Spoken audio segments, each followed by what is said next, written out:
every 10 or 15 years, a film is produced that is so overwhelming, so forceful in its impact, that it becomes deeply embedded in the mind.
Persons under 18 will not be admitted.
Appreciate your choosing our theater.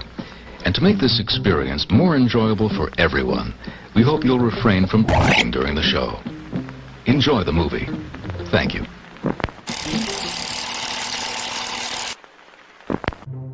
Everyone thinks because you're a zombie, you don't know good coffee. Well, they're wrong. We have very active lifestyles. It's not all wandering the countryside aimlessly or scaring passing motorists. And we all love a good cup of joe. And there's only one brew that gets my seal of approval. Deadly Grounds coffee is my guilty pleasure. Bold, robust, delicious. It's coffee that can wake the dead.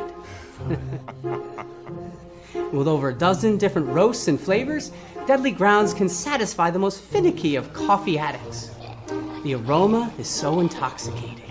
It brings all of my neighbors out of the woodwork. Deadly Grounds coffee. Coffee to die for and zombie approved. It's good to get a little deadly.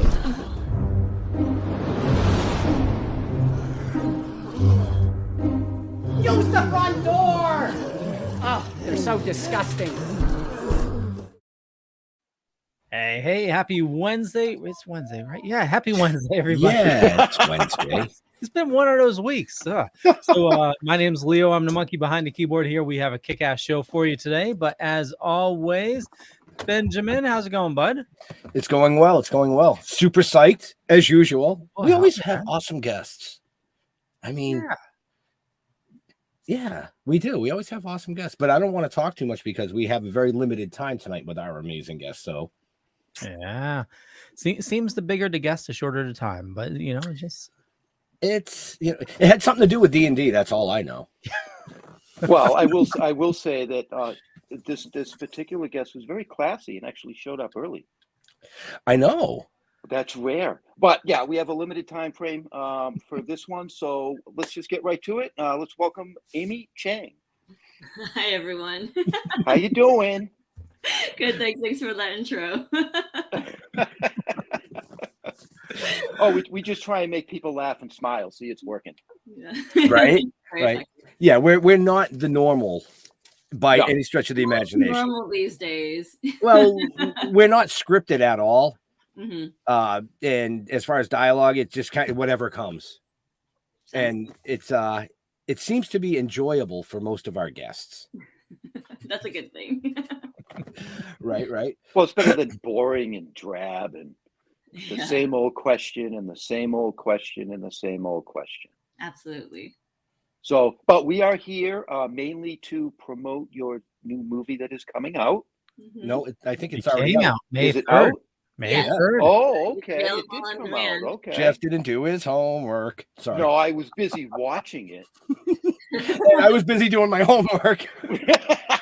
And with your powers combined, Right? totally ready. Sorry, Jeff. Go ahead.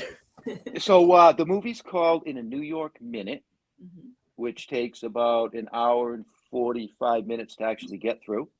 A very long Right? minute. Yes. It's a very long minute. It's a yes. feature film length minute. Right. So tell us a little bit about how that began and how you got that part and what the movie is about. So I first saw the actors usually get breakdowns on something called Actors Access, or there's a number of other casting sites. So in my particular case, I saw it on Actors Access, and it was breakdowns for 3 lead Asian American female roles, which at the time, this was back in 2017, was a rare occurrence to have a feature film that had these types of lead roles. And so I was immediately attracted to it. And then when I read the breakdowns, I connected with the character of Amy Chang. And my name is Amy Chang. So there was already the name attraction. Right. But then also just the description of her character, I was like, oh, this is someone that I relate to, and I feel I would be able to portray very, very clearly. And so then I submitted for the project. I was called in, did the audition, met the director, and the rest was history. I booked the role. I was very grateful for the opportunity, and it was a amazing project to be a part of. That's awesome. I mean, I don't know what to think yet about them. I'm going to have to go back and watch it again. Mm-hmm. The beginning was a little bit weird for me. There was a lot of puking and stuff going on. Yes, right. So just to give you a basic synopsis, the film is about these 3 Asian American women. Each of them, it's kind of a series of short films, and they all come together, and they're connected by a pregnancy test, very loosely. So my character story, Amy Chang, she is a food editor, and she's suffering from a recent breakup that has manifested itself as an eating disorder. So thus the puking in the beginning, which also you can imagine is problematic for her career as a food editor. Right. Yeah, just a little bit. I had to bring that one part up. I mean, it was just because that's kind of how the thing started off for me. I'm like, okay, where is this going to go? Right.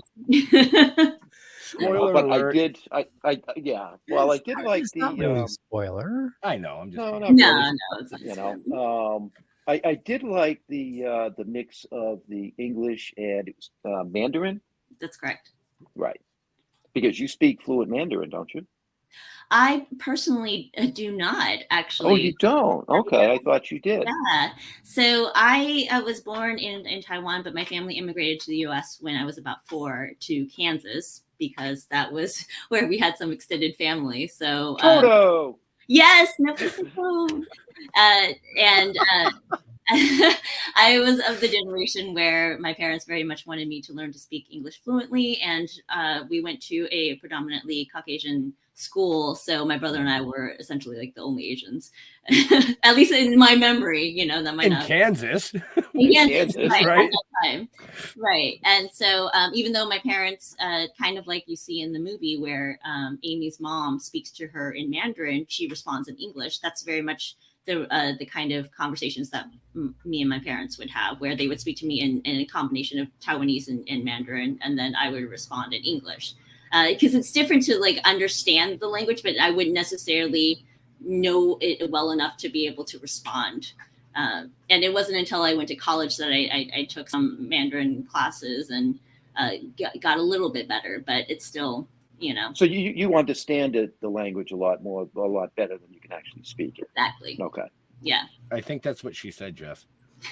I'm just saying. He was just making sure that he heard what I said correctly. Hey, Yeah. Ben. Just saying. Hey, Ben. See, I'm number one again tonight. Oh, geez. Okay, to keep us on rails. So speaking of where you grew up, did I read right that you spent a majority of your time in Rhode Island? In Georgia, actually. So my family moved from Kansas to Georgia, and then I went to school in Rhode Island. I went to Providence. Yeah. I knew Rhode Island was in that. Yes. I was gonna say, man, you guys really didn't do your homework, man. I did my homework. There's excuses in there. It's okay. She considers herself a Georgia peach. I mean, hello. I'm just saying. Okay. So I learned. I want to thank you because I learned a new word today. What's that? Semiotics.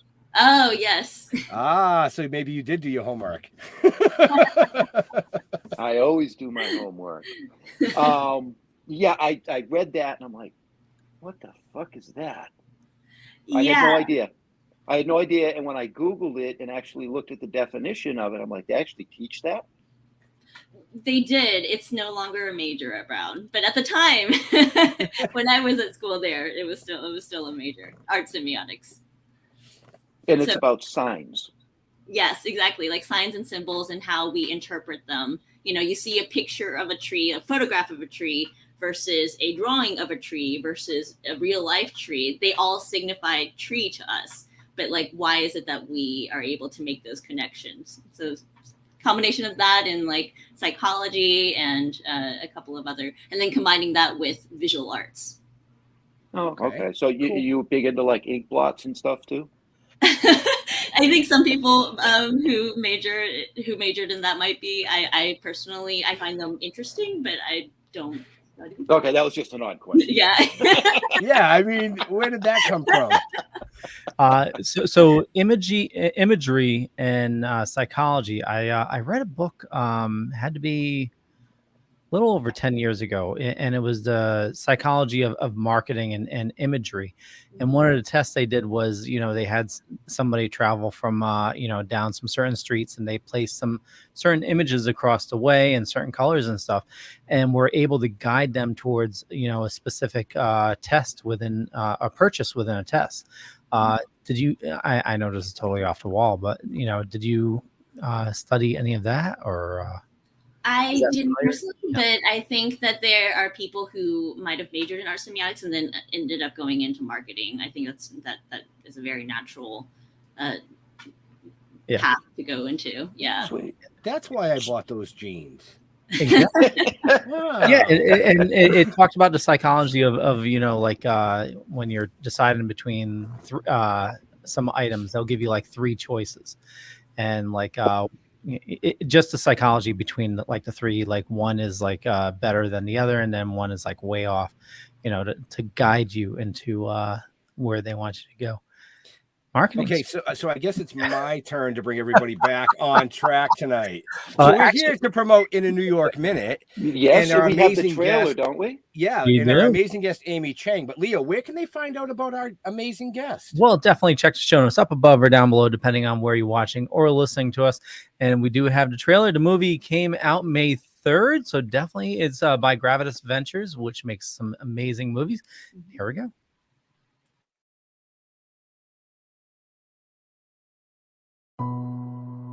We can start whenever you're ready, Miss Chen. About a year ago, not long after we broke up, I've lost the urge to eat anything. But I'm a food editor. It's my job to eat. Hi, my name is Angel Lee. She is huge in China. Some writer wants me to read for his script. 如果我要是离婚的话，我会娶我老公。你不觉得我们现在蛮好的吗？就我们2个人。Nina Wong, working late again tonight.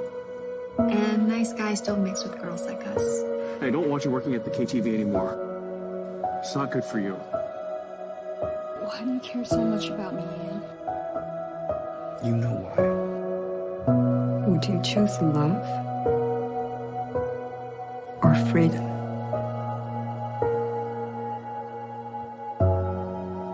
我这辈子没做过什么好事，可是也没做过什么伤天害理的坏事，除了遇到你。I convinced myself that time would heal all wounds and fix my mistakes. I realized the need to live my own life, not what my parents or society envisions me to be. This is what I really want, to be true to myself.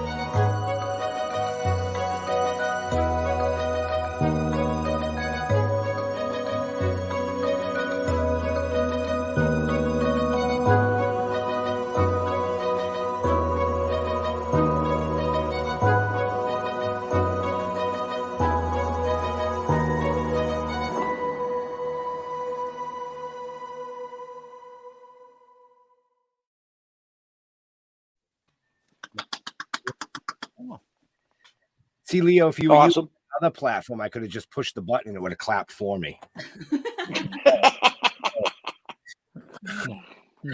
Yeah, I highly recommend people check it out. Check out this flick. It's Yeah, it's a great watch. it's funny, it's heartwarming, and like I said, I'm gonna have to go back and watch it again because I know I missed a lot of the little innuendos that were going on. I'm gonna have to watch it with my wife because that's probably definitely her style movie, and I might get brownie points for that. Be like, honey, I found this great movie for us to watch together. Yeah, that wouldn't happen, but she'd still watch the movie with me, but then it'd just be like, okay. Oh, really? To me, anyways. No, she'd like the movie, but to me, I'd be like, hey, yeah. Now you also do a little bit of modeling too, right? Yes, I've done some commercial modeling, like print modeling.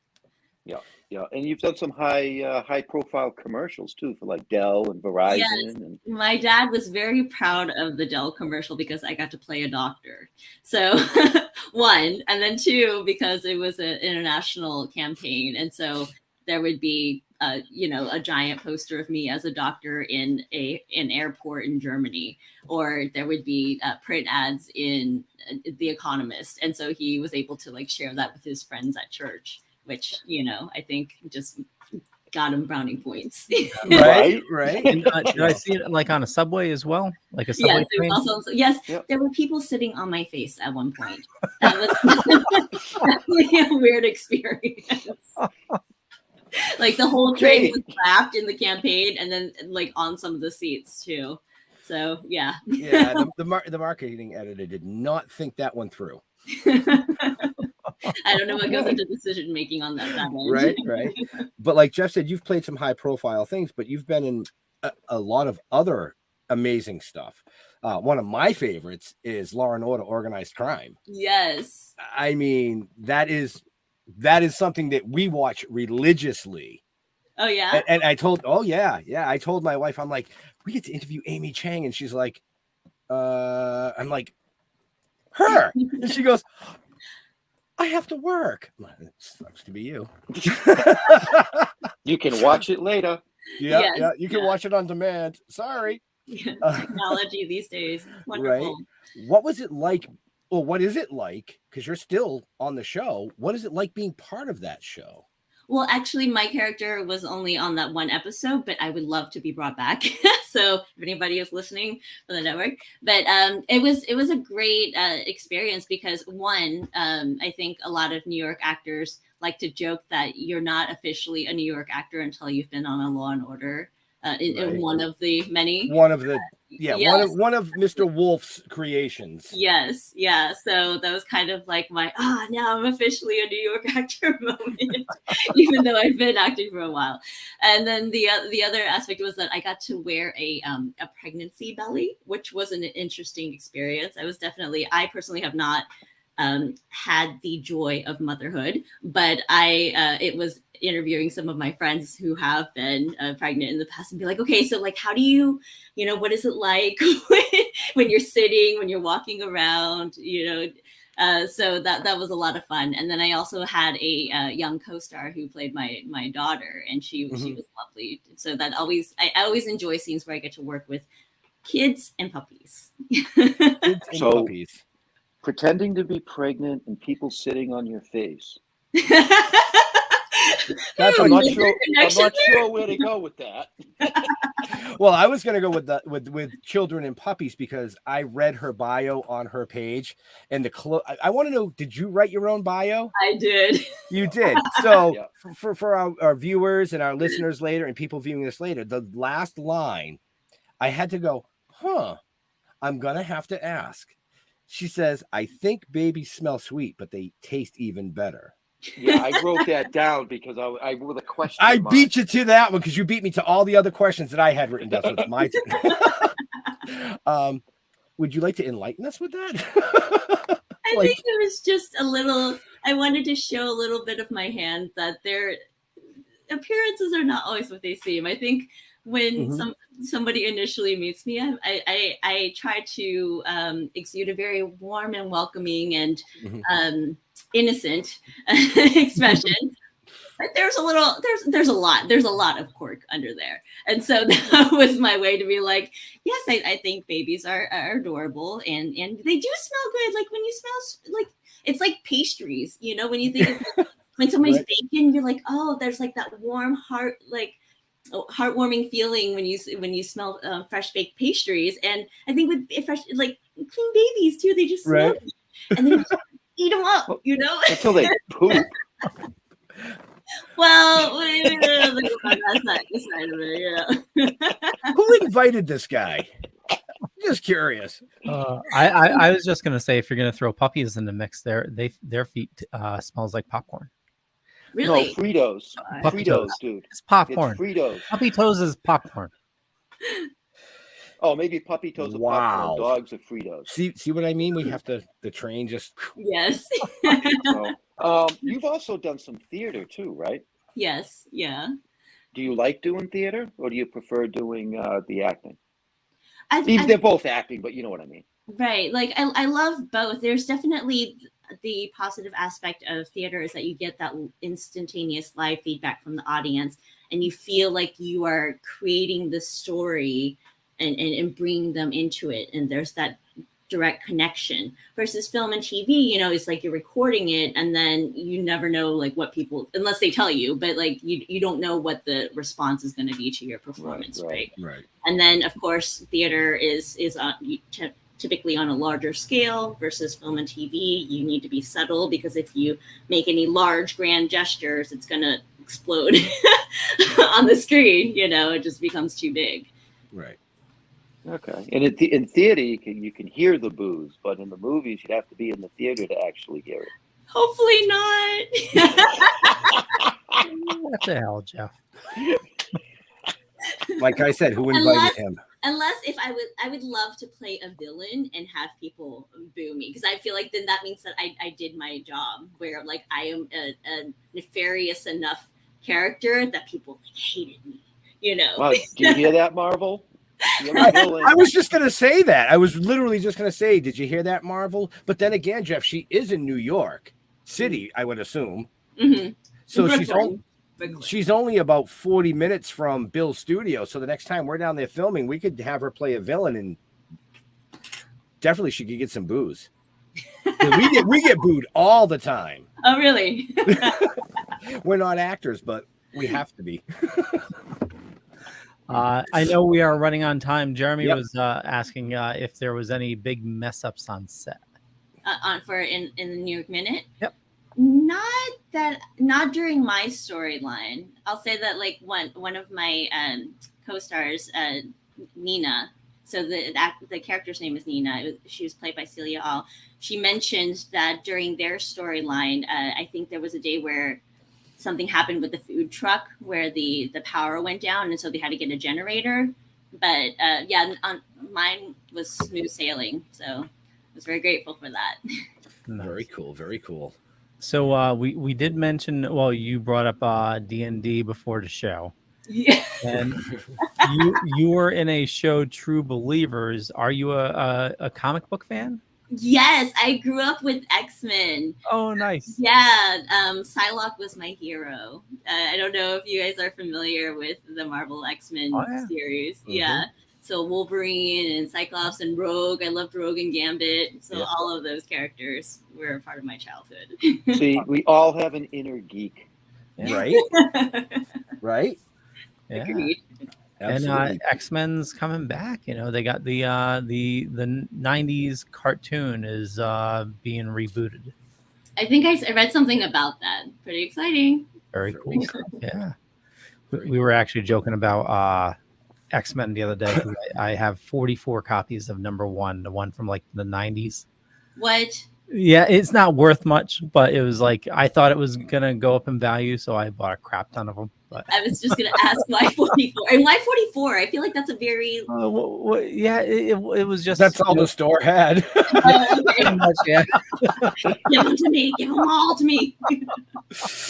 I'll just take this. A nice round number like 25 or 50, but 44. I was like, is there some significance for you? You know, there was 5 different covers, you know, and I had to make sure I had multiples of each one. And every time I went in, it was on the shelf because, you know, they printed like 2 billion copies. So 44 because 6 people beat you to the store. Yep, exactly. Probably. Do that. Wow. So you use a sword as well? Now is that just for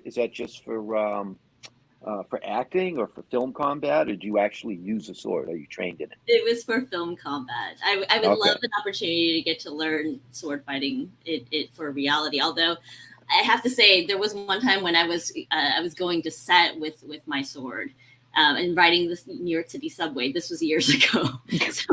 But even still, I think somebody must have like notified like there was a cop that was at the end of the platform. And so he kind of came over and he was like, what is, and it was like, oh, it's a prop. It's for filming. And he was like, all right, just be careful with that. Don't pull it out. And I was like, okay, yeah, no, definitely. I didn't even think about it. Right. But right. Technically it's like a concealed weapon. I don't know. But you know, it was just a prop to me. I'm sure that's not the strangest thing they've seen on the New York City subway. Right? I'm just saying. No. Well, I thought of that when we had old Red in my back seat. Yeah, I know. We have a 4-foot bong with gutter spikes that we use in our filming in comic book series. Yeah. So I'll have to get your email and I can forward you the PDFs of our comics. Please do. If you're interested. Yeah, absolutely. But yeah, we are running short on time. We have about 1.5 minutes left, folks. So, I mean, there's a ton of viewers. So get those questions up here. You got 1.5 minutes. Time started a minute ago. So, so what do you have? What are you working on right now? So one of my best friends, Janine Flynn, and her husband, Adam Charleston, have a production company called Cleomark Productions. And we've made a couple of projects together, Customer 935 and Emma Z, which was shot during the pandemic. So that was definitely something that helped uplift our spirits during that time. And then we will be having a project coming out called The Sleeper Awakens, where I play a magical creature. And all of these will be available on IFT TV. for viewing. Wow. Yeah. Magical creatures. There you go, Leo. There's another interview for a future show for you. There we go. I would love that. That's like my dream role, is to play like some kind of fantasy sci-fi role. Very cool. Very cool. So I'm if sure. you guys know anything in the universe, so villain or all three, you could combine all of it. Well, you know, speaking of villains, it looks like several of your co-stars from the movie were villains on Blacklist. Maybe they can get you in as a villain of the week in Blacklist. I should ask them about that. That's a good point. Yeah, it was funny. I was going through all your co-hosts and co-stars, and I'm seeing Blacklist. Yes, very popular in New York. You sure it said Blacklist and not Blacklisted? Oh no! I'm just teasing. But we have to wrap this up. So D&D takes precedence. Yes, it does. Well, it did for us for many understanding. years. No, absolutely. No, I was a dungeon master myself for many years. Oh yeah. And he I've known Jeff for 36 years, so he was my DM. Nice. So yeah. And a lot of people in our chat are D&D players, so they understand. Okay. All right. Thank you. Right. So last question for you, Jeremy asks, if you were to go and get a role within Marvel, who would you like to play? I would love to play Psylocke. Psylocke is in Marvel, right? Yeah. Yes. Yeah. That would be or if they could. I mean, the thing is, they've already done so many of the like X-Men movies that like the characters that I would want to play have already, unless they totally revamped, like they do with Spider-Man, where they just keep recasting and retelling the origin story. But yeah, I think Psylocke, or if they wanted to do like an alternate universe Rogue, I've always found her character super interesting. I could see that. Yeah.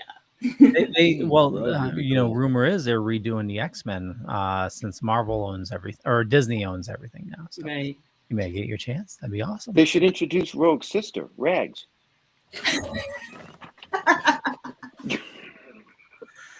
Jeez. So Amy, where do you like people interacting with you on social media? That Instagram would be great. I'm at Miss Tempt Asian, TEMPTASIAN, like a little play on words. Awesome. And I have all those show notes in our links in the show notes up above or down. Hey, it's been a long day. You're doing great. Thank you. Thank you. In the show notes up above or down below, like I said, my name is Leo. Just Google me. I run a little thing called the Dorkening Podcast Network. We got about 40 shows on the network. A lot of awesome people doing a lot of awesome stuff. Jeffrey, go to stilltoking.com. That's all you need to know. Everything is there. And I want to say thank you, Amy. It sucks that we have to cut this short, but like I said, D&D takes precedence, and I would be doing the same damn thing. Right. Pretty much. Yeah, Leo says you can Google me, but please don't. What do we find? You'll find a lot of people that have my name that aren't me. I have that problem too. Yeah, I know, because I was looking up. I'm like, who the hell is this bitch? This ain't her. Very impressive women, though, I have to say. There's I think there's a producer there was. at Disney, and then there's a doctor, and yes. Well, that's where my confusion came in, because it was a doctor, and then I happened to see the picture that poster that you were on from that commercial, and I was confused. Same thing happened to me. I looked it up and I said, wow, she's really a great actress. Look at all these things.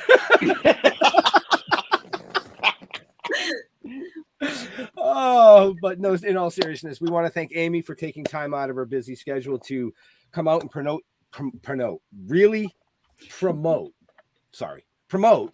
in a New York Minute. Go check it out. It's out now. To all our veterans and first responders, we want to thank you for doing what you do every day so people like us can do what we do. We'll see you next week. We're out of here. Be safe. Bye. Thanks, y'all.